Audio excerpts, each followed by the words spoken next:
توفیق سے ہم نے گزارا ہے۔ اور یہ وہ دن ہے کہ جس دن اللہ تعالیٰ اپنے فرشتوں پر فخر فرماتے ہیں کہ دیکھو میرے بندوں کو، میں نے ان کو دن میں کہا کہ کھانا اور پینا نہیں ہے اور حلال طریقے سے اپنی شہوت کو پورا نہیں کرنا، تو وہ اس سے بھی رکے رہے، رات کو مصلی پر کھڑے رہے۔ دیکھو میرے بندے، انہوں نے جب کام پورا کر دیا ہے تو تمہارا کیا خیال ہے کہ جو کام پورا کرے اس کے ساتھ کیا ہونا چاہیے؟ تو فرشتے عرض کرتے ہیں اے اللہ، جس نے کام پورا کیا ہو اس کی اجرت اس کو پوری ملنی چاہیے۔ تو اللہ تعالیٰ فرماتے ہیں کہ میرے فرشتوں گواہ ہو جاؤ کہ میں نے اپنے بندوں کی بخشش کر دی، میں نے اپنے بندوں کی بخشش کر دی اور میں نے ان کی برائیوں کو نیکیوں سے تبدیل کر دی۔ کتنی بڑی فضیلت ہے کہ گناہ میں کروں اور گناہ کو پلٹا کر نیکی میں تبدیل میرے اللہ کی ذات کر دے، اس سے بڑا کرم کوئی اور نہیں ہو سکتا۔ الا من تاب وآمن وعمل عملا صالحا فاولئک یبدل اللہ سیئاتہم حسنات، کہ جو توبہ کرتا ہے، انابت کرتا ہے، تو اللہ تعالیٰ اس کی برائیوں کو نیکیوں سے تبدیل کر دیتے ہیں۔ وَكَانَ اللَّهُ غَفُورًا رَحِيمًا، اور اللہ کی ذات بڑی غفرت کرنے والی، بڑی رحم کرنے والی۔ یہی وہ دن ہے کہ فرشتے رستوں کے دائیں اور بائیں کھڑے ہو جاتے ہیں اور ایک آواز لگاتے ہیں اے اللہ کے بندو، دوڑو اللہ کی رحمت کی طرف کہ وہ ذات خود ہی نیکیوں کی توفیق دیتی ہے اور خود ہی پھر اس پر اجر و ثواب دیتی ہے۔ یعنی یہ نیکی کی توفیق بھی کون دیتا ہے؟ اللہ کی ذات، اور پھر اس کا پورا ثواب بھی کون دیتا ہے؟ اللہ۔ تو فرشتے آواز لگاتے ہیں کہ دوڑو اپنے رب کی رحمت کی طرف، آج تمہارا رب تمہیں دینے پہ آیا ہوا ہے، تمہیں معاف کرنے پہ آیا ہوا ہے۔ اور جب بندے مسجد کی طرف آتے ہیں، عید نماز پڑھتے ہیں، تو واپسی میں فرشتے کہتے ہیں کونوا مغفور لکم، تم بخشے بخشائے اپنے گھروں کو لوٹ جاؤ، تم بخشے بخشائے اپنے گھروں کو لوٹ جاؤ۔ آج اللہ نے تمہاری بخشش کر دی، تمہاری سیئات کو حسنات سے تبدیل کر دیا، تو یہ کتنا بڑا اللہ کی طرف سے ایک مجدہ ہے۔ اور فرشتے کہتے ہیں کہ آسمانوں میں یہ جو دن ہے عید کا دن، یہ یوم الجائزہ ہے، یوم الجائزہ کہ انعامات کا دن۔ جیسے بچے پیپر دیتے ہیں نا تو پھر نتیجہ نکلتا ہے، کیا نکلتا ہے؟ نتیجہ نکلتا ہے، جو اچھے نمبر لیتا ہے اس کو کیا ملتا ہے؟ انعام ملتا ہے۔ تو اللہ تعالیٰ نے ہمیں پورا مہینہ امتحان دے رکھا، آج انعام کا دن ہے، آج انعام کا دن ہے۔ اللہ تعالیٰ کی ذات انعام دینے پہ آئے ہوئے، ہم بڑی عاجزی کے ساتھ، بڑی انکساری کے ساتھ اللہ سے مانگتے ہوئے اور پھر گراتے ہوئے، روتے ہوئے اللہ سے مانگیں گے اے اللہ وہ پورے کا پورا اجر جو تم نے ہمارے لیے مقرر کر رکھا ہے وہ ہمیں عطا فرما دیجیے۔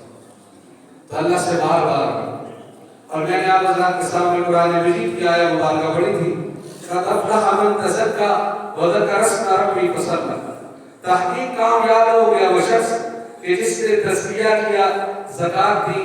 تو ابو حمید اور ابن المنذر حضرت ابو سعید خدری رضی اللہ تعالیٰ عنہ سے اس آیہ مبارکہ کی تفسیر نقل کرتے ہیں کہ حضرت ابو سعید خدری فرماتے ہیں کہ اس زکات سے مراد صدقۃ الفطر ہے۔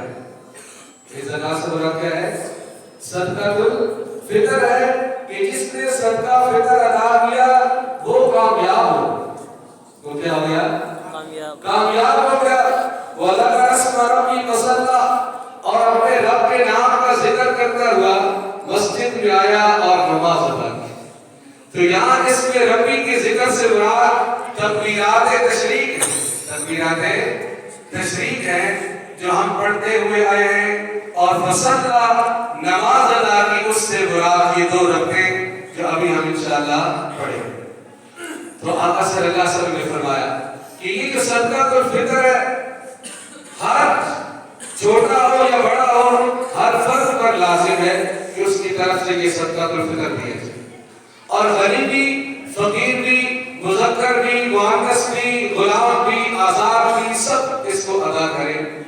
اور فرمایا کہ اللہ تعالیٰ جو غریب آدمی یہ صدقۃ الفطر دے گا اس کو 700 گنا بڑھا کر واپس دیں گے، 700 گنا بڑھا کر واپس دیں گے۔ اور امیر آدمی اگر دے گا تو اللہ تعالیٰ اس کے مال کو پاکیزہ بنا دیں گے، اس کے مال کو کیا کریں گے؟ پاکیزہ بنا دیں گے۔ غریب کو اللہ تعالیٰ 7 گنا واپس لوٹائیں گے۔ تو یہ صدقۃ الفطر کوئی معمولی چیز نہیں ہے۔ اور فرمایا کہ روزے میں یقیناً کچھ کمیاں رہ جاتی ہیں، روزے میں یقیناً کچھ کمیاں رہ جاتی ہیں، تو ان کمیوں کو پورا کرنے کے لیے یہ صدقۃ الفطر رکھا گیا۔ گویا کہ آپ جب یہ صدقۃ الفطر ادا کر دیتے ہیں تو آپ کے روزے کی تمام کمیوں کو اس کے ذریعے پورا کر دیتے ہیں۔ تو اللہ تعالیٰ کی توفیق سے الحمدللہ تقریباً سارے لوگوں نے اس فضیلت کو پایا ہوگا اور اپنی طرف سے صدقۃ الفطر ادا کیا ہوگا۔ تو اللہ کا قرآن ہمیں سمجھاتا ہے کہ ہمیں صدقۃ الفطر بھی ادا کرنا ہے، اللہ کا ذکر بھی کرنا ہے، اور نماز شکرانہ بھی ہم نے ادا کرنی ہے۔ تو پورے انہمام کے ساتھ، پوری کوشش کے ساتھ ہم نے اس کام کو لازمی طور پر کرنا ہے۔ تو ابھی حضرات مجھ سے کافی سارے جو مجھے نظر نہیں آ رہے، کل ماشاءاللہ جمعہ تھا تو مسجد آخر تک بھری ہوئی تھی۔ ابھی آپ مجھ سے نظر ڈالیں گے تو مسجد خالی پڑی ہوئی ہے۔ اس کا مطلب یہ ہے کہ ابھی تک لوگ اپنے کاموں کو نپٹانے میں سستی کر رہے تھے اور ابھی مسجد کی طرف ان کی دوڑیں لگ رہی ہیں۔ تو ہم تھوڑا سا اور انتظار کر لیتے ہیں کہ تاکہ آج کے دن کی فضیلت ہر ایک کو حاصل ہو جائے۔ ہمارے 5-10 منٹ لیٹ ہونے سے کوئی فرق نہیں پڑے گا، لیکن کوئی ہماری جلدی کی وجہ سے اس فضیلت سے محروم نہ ہو جائے۔ اور آپ کو معلوم ہے کہ کچھ بیچارے ایسے ہوتے ہیں کہ صرف عید ہی پڑھتے ہیں، ایسے ہی نا؟ کچھ بیچارے ایسے ہوتے ہیں جو صرف کیا پڑھتے ہیں؟ عید ہی پڑھتے ہیں، آگے پیچھے سستی اور غفلت کی زندگی گزارتے رہتے ہیں۔ تو اللہ تعالیٰ شاید آج کی عید ادا کرنے سے ان کے دل کا جذبہ ایسا بنا دے، ان کے دل کا جذبہ ایسا بنا دے کہ وہ اگلی عید تک اللہ کے فرمان بردار بن جائے۔ کیا ہو جائے گا؟ اگلی عید تک کیا بن جائیں گے؟ اللہ تعالیٰ کے فرمان بردار بن جائے، عبادت گزار بن جائے۔ تو اس میں ہمارے تھوڑے سے وقت کے لگ جانے کی وجہ سے کوئی حرج کی بات نہیں ہوگی۔ تو ہم تھوڑا سا انتظار بھی کر لیتے ہیں۔ اور جو ہمارا کرنٹ ایشو چل رہا ہے اس وقت، کیا چل رہا ہے جی؟ کرنٹ ایشو جو چل رہا ہے وہ ہمارا ہے بچیوں کا مدرسہ۔ بچیاں اللہ نے آپ کو دی ہیں، بچیاں اللہ نے ہمیں بھی دی ہے، اور آپ کو معلوم ہے کہ یہ بچیاں جو ہوتی ہیں یہ نازک ہوتی ہیں۔ کیا ہوتی ہیں؟ وہ مشقت جو ہمارے بچے برداشت کر سکتے ہیں وہ بچیاں برداشت نہیں کر سکتے۔ اب مدرسے میں ہم نے بھی وقت گزارا، اور جنہوں نے اپنی بچیوں کو آگے مدرسوں میں ڈالا ہوا ہے ان کو بخوبی اندازہ ہوگا کہ مدرسے کا جو کھانا ہوتا ہے وہ پورا نہیں ملتا۔ کھانا کیسے ہوتے ہیں؟ کھانا بھی پورا میسر نہیں آتا، آرام بھی پورا میسر نہیں آتا۔ تو ہم چاہ رہے ہیں کہ ہماری بچیوں کو آگے نہ جانا پڑے، ان کا بندوبست ہم ادھر ہی کریں۔ یعنی بچیوں کی جو تعلیم ہے اور بچیوں کے جو ہنر کے حوالے سے چیزیں ہیں، وہ سلائی ہے، کڑھائی ہے، یہ ساری چیزیں بچیوں کے کام کی ہیں۔ اور ایک گھر کو خوبصورت اور احسن انداز سے چلانے والی عورت وہی ہوتی ہے جو علمی طور پر بھی مضبوط ہو اور ہنر کے حوالے سے بھی کیا ہو، مضبوط ہو۔ تو وہی عورت ایک کامل گھر کو لے کر چل سکتی ہے۔ تو ہمارا جہاں تک نظریہ ہے اس مدرسے کے حوالے سے، جہاں ہم نے ان بچیوں کو تعلیم سے آراستہ کرنا ہے، وہیں پر ہم نے ان کو سلائی اور کڑھائی کے ہنر بھی سکھانے ہیں، اور وہیں پر انشاءاللہ ہم نے ان کو یہ جو گھر کی پکائی کے حوالے سے معاملات ہوتے ہیں کہ عموماً گھروں میں بچیوں کو یہ سلسلہ میسر نہیں آتا، تو پھر آگے جا کر مسائل کھڑے ہوتے ہیں۔ تو میں نے جس مدرسے سے پڑھا ہے تو ان کی دوسری جو بنات کی شادی ہوتی تھی تو اس میں باقاعدہ عورتوں کو گوشت کروایا جاتا تھا اور باقاعدہ انعامات سے نوازا جاتا تھا کہ جو کھانا پکانے میں جو اول آتی تھی اس کو اچھا انعام دیا جاتا تھا. اسی طرح سلائی اور کڑھائی کے معاملات میں جو اول آتی تھی اس کو بھی انعام دیا جاتا تھا.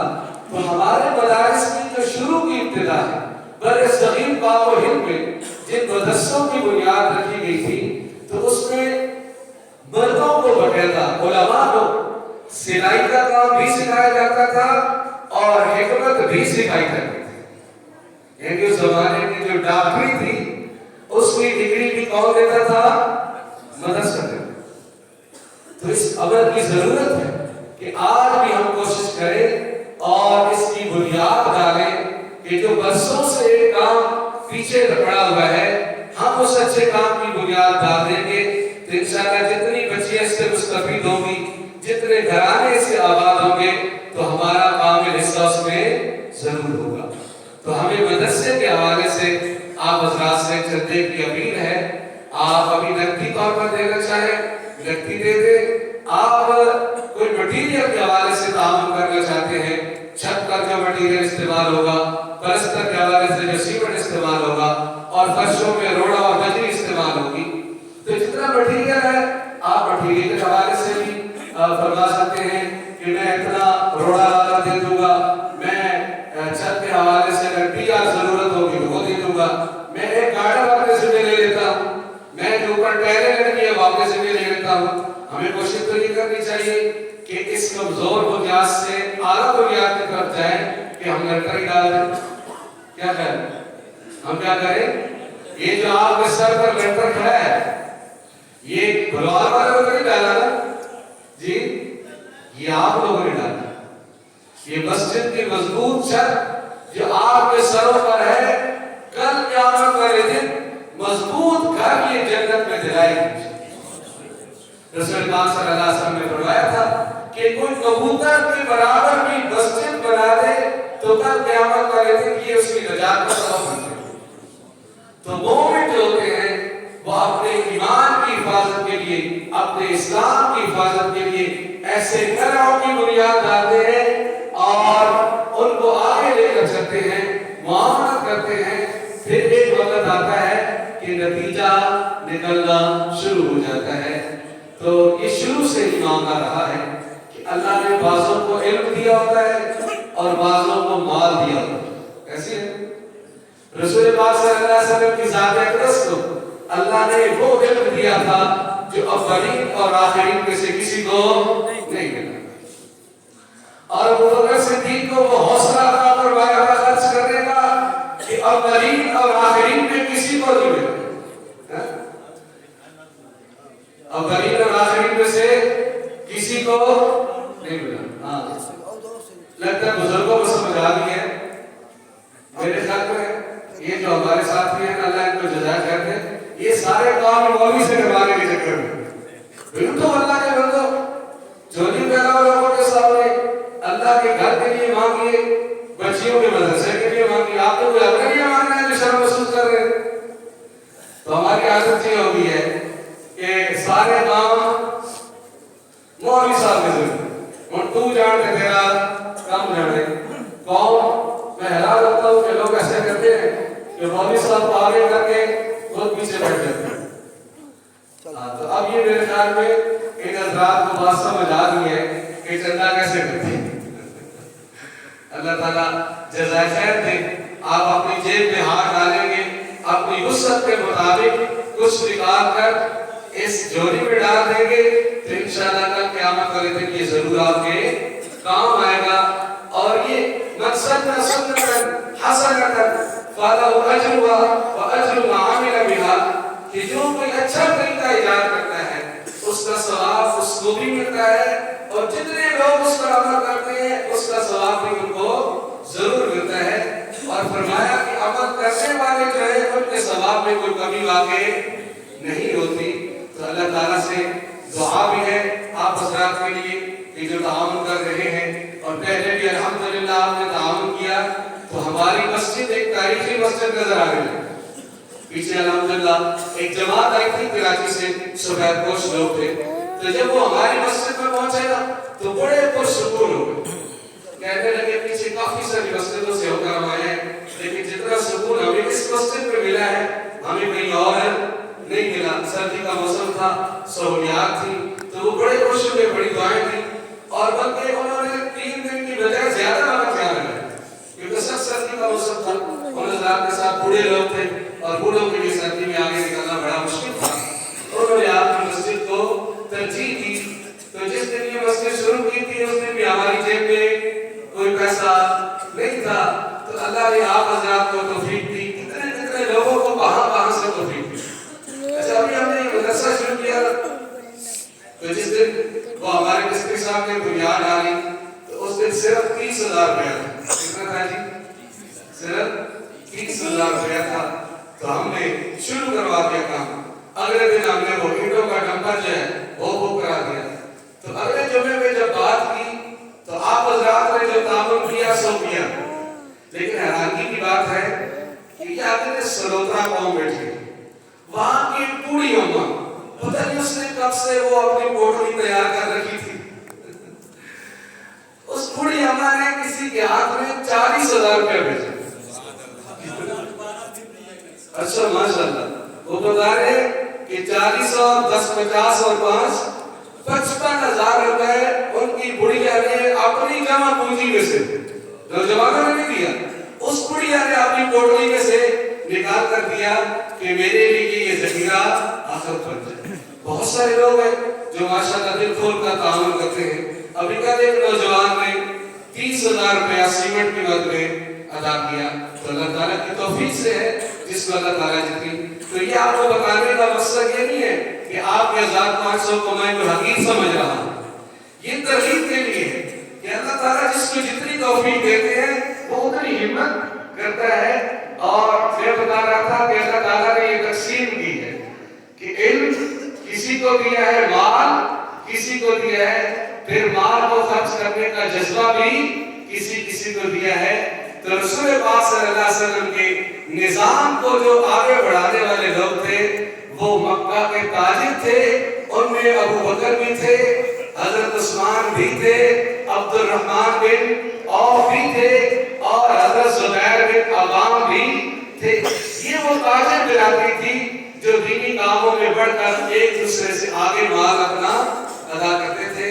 اور آپ نے سنا ہے کہ ایک مجلس میں رسول پاک صلی اللہ علیہ وسلم نے چندے کی اپیل کی تو ایک شخص کھڑے ہوئے, انہوں نے کہا کہ میں اپنی طرف سے 100 اونٹ وما ساز و سامان کے دیتا ہوں. پھر جب دوبارہ چندے کی اپیل کی تو پھر وہی شخص کھڑے ہوئے اور کہا میں 100 گھوڑے وما ساز و سامان کے دیتا ہوں. پھر جب تیسری دفعہ آقا صلی اللہ علیہ وسلم نے اپیل کی تو وہ تیسری دفعہ کھڑے ہوئے اور انہوں نے آستین میں کچھ اشرفیت چھپا رکھی تھی. اس کو آستین کہتے ہیں. یہ صورت تھی. آقا رسول اللہ کی جھولی میں یہ کھول دی. کیا کیا؟ رسول اللہ کی جھولی میں کھول دی تو وہ گڑ گڑ کر کے اشرفیاں گری, آقا کی جھولی بھر دی. تو رسول اللہ نے فرمایا آج کے بعد عثمان اگر کوئی عمل نہ بھی کرے تو یہ جنتی ہے. آج کے بعد عثمان اگر کوئی عمل نہ بھی کرے تو ان کی جنت پکی ہے. جو انہوں نے 3 دفعہ کھڑے ہو کر اللہ کے راستے میں اعلان کیا ہے. تو آپ حضرات سے اچھی توقعات ہیں. اللہ تعالیٰ نے ہمیں علم سے نوازا ہے, آپ کو صحبت سے نوازا ہے, اور آپ کے شانہ بشانہ ہم بھی کوشش کر رہے ہیں کہ کچھ جمع پوجی ہماری بھی لگ جائے. ہم اپنی طرف سے بھی لگائیں گے اور آپ کی طرف سے بھی لگائیں گے اور آپ کو فرینڈ رہیں. آپ کا 1 روپیہ بھی کہیں دائیں بائیں نہیں ہوگا. جس دن یہ کام مکمل ہو جائے گا ہم باقاعدہ اس دن ایک پرنٹ کرا کے جتنا آپ نے دیا وہ بھی لکھیں گے, جتنا خرچ ہوا وہ بھی لکھیں گے, اور جو بقایا بچا ہوا ہوگا وہ بھی انشاءاللہ آپ کے سامنے آئے سکتے ہیں. لیکن اگر آپ میں سے کوئی بھی اس دیے کا حساب لینا چاہے بلا جھجک ہے, بلا خوف ہے, ہمیں کوئی اعتراض نہیں. وہ آئے کام کو بھی دیکھے, اپنے دیے کو بھی دیکھے, خرچ کو بھی دیکھے, اور جو بچا ہوا ہے اس کو بھی وہ دیکھ سکتا ہے. انشاءاللہ ہم کوئی اس سے موٹر سائیکل نہیں لیں گے, کوئی اپنا بنگلہ نہیں بنائیں گے. یہ عمر ذہن میں ہوتا ہے نا کہ انشاءاللہ جس لسٹ میں آپ کا نام ہوگا اس لسٹ میں ہمارا بھی نام ہوگا ٹھیک ہے جی. اللہ تعالیٰ آپ کو بہترین جزائے خیر عطا فرمائے. ابھی صفحے درست فرمائے.